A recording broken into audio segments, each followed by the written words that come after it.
السلام عليكم، ازيكم يا سنة تالتة. المرة اللي فاتت اتكلمنا عن مفهوم تقليدي الأجساد والاختزال. إن شاء الله النهاردة نتكلم عن المفهوم الحديث اللي هو المفهوم الإلكتروني للأجساد والاختزال. بس قبل ما نتكلم في الجزئية دي محتاجين الأول نفتكر الفلزات واللافلزات ونفتكر شوية حاجات عنهم. دلوقتي تعالوا ناخد مثال على الفلزات ومثال تاني على اللافلزات ونفتكرهم واحدة واحدة كده مع بعض. المثال اللي على الفلزات هو هنا الصوديوم. الصوديوم العدد الذري ليه 11. لما نيجي نوزعه توزيع إلكتروني هيبقى 2 8 1 دول 11. تمام. طيب انا ملاحظ هنا، ملاحظ ان مستوى الطاقه الاخير للصوديوم شايل الكترون واحد بس. تمام. طيب بتفرق في ايه؟ تفرق ان الفلزات بشكل عام مستوى الطاقه الاخير ليها يا اما واحد يا اما اتنين يا اما تلاته. الصوديوم شايل كام؟ شايل واحد. اذا الصوديوم ده فلز. ليه؟ لان مستوى الطاقه الاخير شايل واحد بس. طب لو كان شايل اتنين يبقى فلز برضه. شايل تلاته برضه فلز. تمام. طيب تعالى نعرف عدد البروتونات وعدد الالكترونات بالنسبه لذره الصوديوم دي. عدد البروتونات هو العدد الذري. طيب عندي كام بروتون؟ عندي 11 بروتون. تمام. طيب الالكترونات كام؟ برضه 11. خد بالك ان البروتونات اشارتها موجبه والالكترونات اشارتها سالبه، يعني عندي 11 موجب و11 سالب. عشان كده بقول على ذره الصوديوم دي ذره متعادله. ليه؟ لان الموجب اللي فيها قد السالب اللي فيها، فهي كده ذره ايه؟ ذره متعادله. طيب بيقول لي اثناء التفاعل الكيميائي الفلزات بشكل عام مش بس الصوديوم بيفقد الكترونات مستوى الطاقه الاخير. طيب هو الصوديوم هنا عنده كام في مستوى الطاقه الاخير؟ عنده واحد. تمام. وما دام عنده واحد انا قلت لك لما بيخش في تفاعل كيميائي هيفقد ايه؟ هيفقد الكترونات مستوى الطاقه الاخير، يعني هو هيفقد الواحد ده. طب لو كان اخره اتنين هيفقده، لو اخره تلاته هيفقده. ليه؟ لانه لو اخره واحد او اتنين او تلاته فده من الفلزات، والفلزات بشكل عام بتفقد الكترونات. طب يعني ايه بتفقد الكترونات؟ يعني بتفقد سالب. تفقد الكترونات يعني بتفقد ايه؟ سوالب. طب هو عنده 11 الكترون سالب، لما يفقد واحد هيبقى عنده كام؟ يتفضل معاه 10. مظبوط كده. هو فقد كام؟ فقد واحد. بقى التوزيع بتاعه بالشكل ده 2 8. كان المفروض هنا في واحد طار. تمام. طيرناه. طيب ده كان بالنسبه لعدد الالكترونات. طب بالنسبه لعدد البروتونات؟ لا، عدد البروتونات بيفضل ثابت ما بيتغيرش. كان في الذره 11 هيفضل برضو هنا كام؟ 11 ما اتغيرش، ما حصلوش اي حاجه. تمام. بقى عندي دلوقتي 11 بروتون موجب و10 الكترونات سالبه.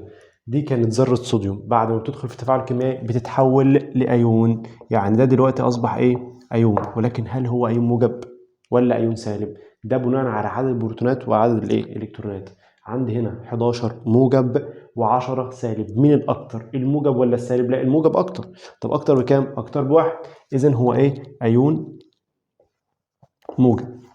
وبكتبه كده ان اي موجب. المفروض اكتب واحد بس الواحد ما بيتكتبش. طب لو كان اي فلز تاني تمام فقد 2 الكترون، ساعتها بتبقى مثلا لو كان الام جي مثلا يبقى ام جي موجب 2. طب ليه يا عم موجب 2؟ اصل الام جي ده اخره 2. بص كده ام جي 12 لو جيت وزعت 2 8 2 هيفقد كام في التفاعل الكيميائي؟ هيفقد 2. هيفقد 2 الكترون، يعني هيرمي 2 سالب من اللي معاه. تمام. فبالتالي هيبقى موجب ايه؟ موجب 2. دي بالنسبه للفلزات. طب تعالوا نشوف كده المثال اللي على اللافلزات. عندي هنا سي ال 17 لو جيت وزعته 2 8 7. تمام. هل ده لافلز؟ اه لافلز طبعا. ليه؟ لان اخره كام؟ 7. اللافلزات بشكل عام اخرها 5 او 6 او 7. طيب تعالوا نشوف عدد البروتونات وعدد الالكترونات بالنسبه لذره الايه؟ الكلور. عدد البروتونات كام؟ 17. عدد الالكترونات كام؟ برضه 17. ادي 17 وادي 17. اذا دي ذره متعادله لان الموجب قد الايه؟ قد السالب. طيب هل بعد ما بتخش في تفاعل كيميائي في حاجه بتتغير؟ اكيد. اللي هو اخره كام؟ 7. طيب هو ليه لما بيخش في تفاعل كيميائي ايه اللي بيحصل؟ المفروض ان هو مستوى الطاقه الاخير فيه ده يكتمل. اخره 7 عايزه يبقى كام؟ يبقى 8. تمام. تمام. طب هو عشان السبعة دي تبقى 8 هو محتاج ايه؟ محتاج يكتسب الكترون. محتاج يكتسب الكترون واحد. في اللافلزات بشكل عام لو كان اخره 5 يبقى محتاج يكتسب 3. لو اخره 6 محتاج يكتسب 2. يبقى اللافلزات بشكل عام تكتسب. اللافلزات بشكل عام ايه؟ تكتسب الكترونات.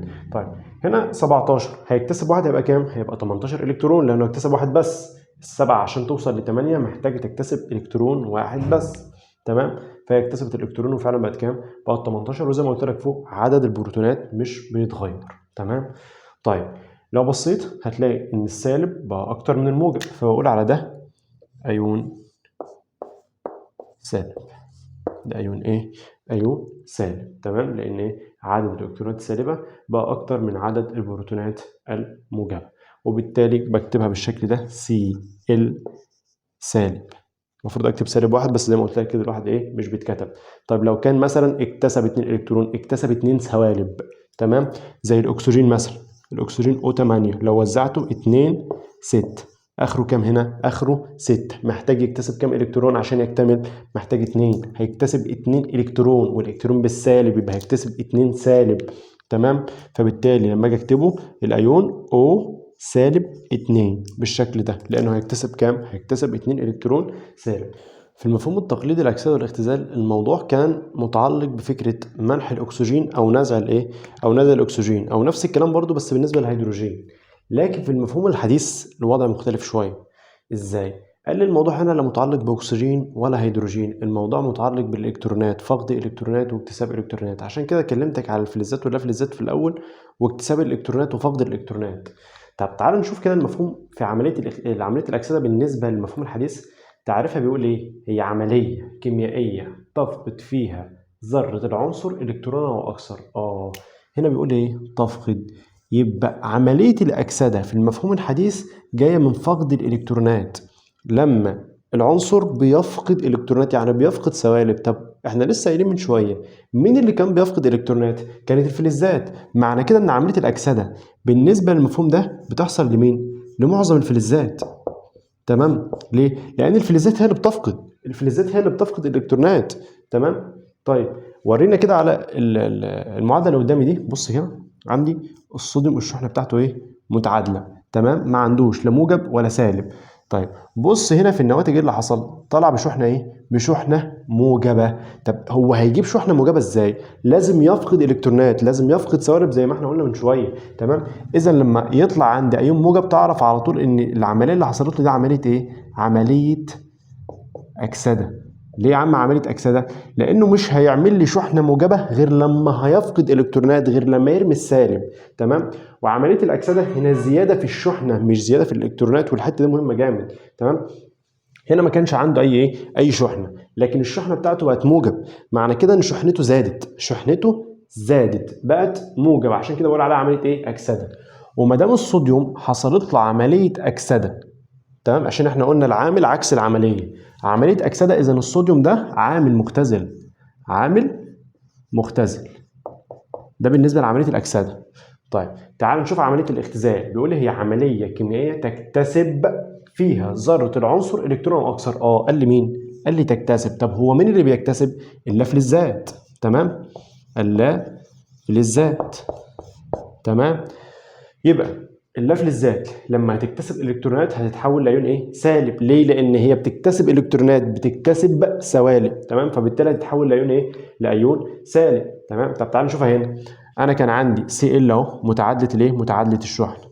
لما اكتسب سوالب او اكتسب الكترونات بقى ايه؟ بقى سي ال سالب. هنا الشحنه قلت، الشحنه نزلت للسالب، كانت شحنه متعادله ونزلت للايه؟ للسالب. بقول على العمليه دي عمليه اختزال. عمليه اختزال. ليه يا عم عمليه اختزال؟ قال لي والله لانه اكتسب الكترونات، يعني اكتسب سوالب، فالشحنه بتاعته نزلت من متعادله لسالبه. مش احنا قلنا الاختزال يعني تقليل؟ طب ايه هنا اللي قال؟ اللي قال لي هنا الشحنه كانت متعادله نزلت لايه؟ للسالب. طب ازاي تنزل للسالب؟ لما يكسب سالب، لما يكسب الكترونات. طب هو مين اللي بيكسب الالكترونات؟ اللافلزات. تمام. طيب ما دام السي اللي حصلت له عمليه اختزال، اذا هو عامل ايه؟ عامل مؤكسد، لان الاثنين عكس بعض، عامل مؤكسد. تمام، ده بالنسبه لعمليه الاكسده وعمليه الاختزال في المفهوم الحديث للاكسده والاختزال. بعد ما عرفنا عمليه الاكسده وعمليه الاختزال، تعالوا نعرف التعريف بتاع العامل المؤكسد والعامل المختزل. بيقول العامل المؤكسد هي الماده التي تكتسب الكترون او اكثر اثناء التفاعل الكيميائي. طيب هو هنا مين اكتسب؟ مين اكتسب الالكترونات؟ مين خد السالب وطلع كايون سالب؟ الكلور. الكلور ما كانش معاه شحنه خالص، ما كانش عنده شحنه، طلع منها بشحنه ايه؟ شحنه سالبه. معنى كده ان هو اكتسب سالب، اكتسب شحنات سالبه، اكتسب الكترونات يعني. تمام، يبقى العامل المؤكسد هي الماده التي تكتسب الكترونا او اكثر، بتاخد الكترونات، تكسب الكترونات. طب مين هنا كسب الكترونات؟ والله الكلور هو اللي كسب الكترونات. اذا الكلور هو العامل الايه؟ العامل المؤكسد. طب العامل المختزل بيقول لي والله هي الماده التي تفقد الكترونا او اكثر اثناء التفاعل الكيميائي، بتفقد الكترونات، بترمي سوالب. طب مين هنا رمى السالب اللي معاه؟ والله الصوديوم. ليه؟ لانه تحول لايون موجب، ومعنى ان هو بقى ايون شحنته موجبه، اذا هو رمى سوالب، رمى الكترونات، تمام، او اكثر اثناء التفاعل الكيميائي. ده بالنسبه لتعريف الايه؟ العامل المؤكسد والعامل المختزل. عندنا سؤال علل، تعال نشوفه مع بعض. بيقول لي علل الاكسده والاختزال عمليتان متلازمتان. يعني ايه؟ يعني بيحصلوا مع بعض. ليه بقى؟ قال لي لأن عدد الإلكترونات المكتسبة في عملية الاختزال يساوي عدد الإلكترونات المفقودة في عملية الأكسدة. يعني إيه؟ يعني بيقول لي لو أنت مثلا في عملية الأكسدة دي فقدت 2 مثلا يعني، فبالتالي في عملية الاختزال هيكتسب برضه 2. تمام، عشان كده بقول عليهم عمليتين إيه؟ عمليتين متلازمتان. لو أنت والله في عملية الأكسدة فقدت 1، إذا في عملية الاختزال برضه هيكتسب إيه؟ هيكتسب 1. طب تعالوا نوضح ده بالمثال اللي قدامي. عندي كلور وعندي صوديوم. الكلور ده توزيعه 2 8 7، آخره إيه؟ 7. محتاج كام إلكترون؟ قال لي والله أنا محتاج إلكترون واحد بس عشان مستوى الطاقة الأخير عندي يكون مكتمل. طيب الصوديوم توزيعه 2 8 1، معاه في مستوى الطاقة الأخير إلكترون واحد. وخد بالك إن الصوديوم فلز عشان آخره 1، والكلور لا فلز عشان آخره 7. طيب الصوديوم هيفقد الكترون مستوى الطاقة الأخير، هو عايز يخلص منه عشان مستوى الطاقة الأخير عنده يكون إيه؟ مكتمل. طيب هو مين أصلا اللي كان عايز إلكترون واحد؟ كان الكلور. يعني الصوديوم معاه إلكترون عايز يخلص منه، والكلور محتاج إلكترون، فبالتالي هيكملوا إيه؟ هيكملوا بعض. الصوديوم يفقد إلكترون، وبالتالي ده عملية أكسدة لأنه هيرمي سالب، فهيبقى أيون شحنته موجبة، فتعتبر عملية أكسدة. تمام؟ أدي أهو الأيون الصوديوم الموجب. ان ايه اللي هو الصوديوم حصلت له عمليه اكسده، اصبح شحنته موجبه بعد ما فقد مين؟ بعد ما فقد الالكترون اللي في مستوى الطاقه الاخير. طب هو لما هيفقد الالكترون اللي في مستوى الطاقه الاخير، مين اللي كان محتاجه؟ مين اللي هياخده؟ الكلور طبعا. ادي الكلور ما كانش عنده اي شحنه، كانت شحنته متعادله. اكتسب ايه من الصوديوم؟ اكتسب الالكترون ده. فلما هيكتسب الالكترون يعني هيكتسب سالب، فبالتالي تصبح شحنته ايه؟ شحنته سالبه، فبالتالي كده الشحنه هتقل. فدي عمليه ايه؟ عمليه اختزال. عشان كده الاكسده والاختزال عمليتان متلازمتان. عندي 4 تفاعلات عايزين نشوف فيهم مين عمليه اكسده ومين عمليه اختزال. اول واحد ام جي المغنيسيوم، كان الشحنه متعادله، ما عندوش هنا اي شحنه، واصبحت الشحنه بتاعته ايه؟ موجبه، يعني الشحنه زادت. وانا قلت لك الشحنه لما بتزيد تبقى عمليه اكسده. تمام. طب ليه بقت موجب؟ عشان هو فقد 2 ايه؟ الكترون. ام جي موجب 2، شحنته بقت موجب 2 عشان فقد 2 الكترون، يعني فقد 2 سالب، فاصبح ايون موجب. طب تعال نشوف التاني. Cl2 زائد 2 الكترون، يعني ايه؟ يعني عندي ذره كلور اكتسبت 2 الكترون، يعني اكتسبت 2 سالب. لما يكتسب سالب فبالتالي الشحنه بتاعته هتكون ايه؟ هتكون سالبه. كده شحنته قلت من متعادله لسالبه، اذا ده عمليه اختزال. طب تالت واحده اف اي موجب 2، هنا مديني الشحنه موجبه جاهزه ايه؟ موجب 2. تمام، بس ده مش معناه ان دي خلاص انا كده عرفت انها عمليه اكسده وعمليه اختزال. لا، لازم اشوف الشحنه هتزيد ولا هتقل. يعني مثلا هنا الاف اي كان موجب 2، بقى كام هنا؟ موجب 3، فالشحنه زادت. وما دام الشحنه زادت اذا دي عمليه اكسده برضو. تمام، ما دام الشحنه بتزيد ده عمليه اكسده. زادت ليه؟ لان هو فقد الكترون كمان، فقد سالب كمان. طيب اخر واحده عندي ان وشحنته سالب 2. تمام، ما تقوليش بقى اصل دي عمليه اختزال او عمليه اكسده بناء على ان هو سالب 2. لا، لازم اشوف هو هيكتسب ولا هيفقد. هنا اكتسب الكترون اهو، يعني اكتسب سالب كمان، فبالتالي اصبح سالب 3. من سالب 2 لسالب 3 يعني الشحنه قلت، وما دام الشحنه قلت دي عمليه اختزال. ده بالنسبه للجزئيه دي. واخيرا تعالوا نشوف التفاعل اللي قدامي ده ونشوف الاسئله اللي عليه. اول سؤال بيقول لي ما نوع التفاعل؟ ده كالسيوم مع حمض الهيدروكلوريك المخفف، والناتج بتاعه كلوريد الكالسيوم وتصاعد غاز الهيدروجين. نوع التفاعل هنا ايه؟ بص، خدت بالك هتلاقي ان الكالسيوم هنا اخد مين؟ اخد الكلور. خدت بالك؟ الكالسيوم اخد مين؟ اخد الكلور. طب هو مين كان مع الكلور في المتفاعلات؟ كان مع الهيدروجين. معنى كده ان الكالسيوم ده داخل كده واخد مكان ايه؟ مكان الهيدروجين. طب هو ليه اخد مكانه؟ لان الكالسيوم بيسبق الهيدروجين في مسلسل نشاط الايه؟ الكيمياء، فبالتالي ده تفاعل احلال بسيط.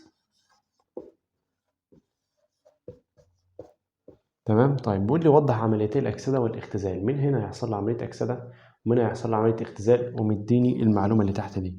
بيقول لي والله العدد الذري للكالسيوم 20 والعدد الذري للهيدروجين 1. طب تعالى كده نوزع العدد الذري للكالسيوم 2 8 8 2. اخره كام؟ اخره 2 صح؟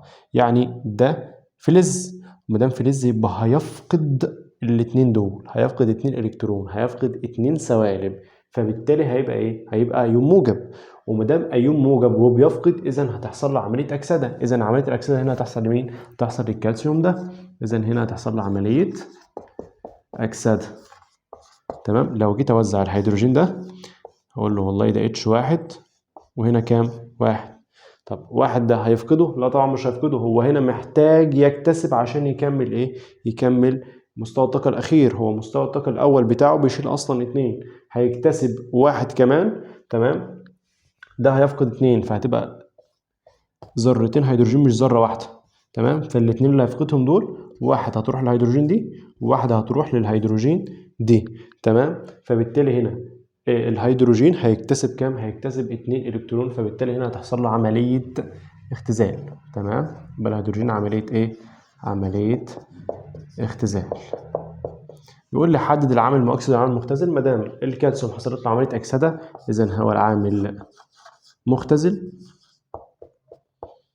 وده الهيدروجين حصلت له عملية اختزال، إذا هو عامل مؤكسد. تمام. ده بالنسبة للجزئية بتاعت الأكسدة والاختزال بالمفهوم الإلكتروني أو المفهوم الحديث. إن شاء الله نشوفكم في جزئية تانية المرة الجاية بإذن الله.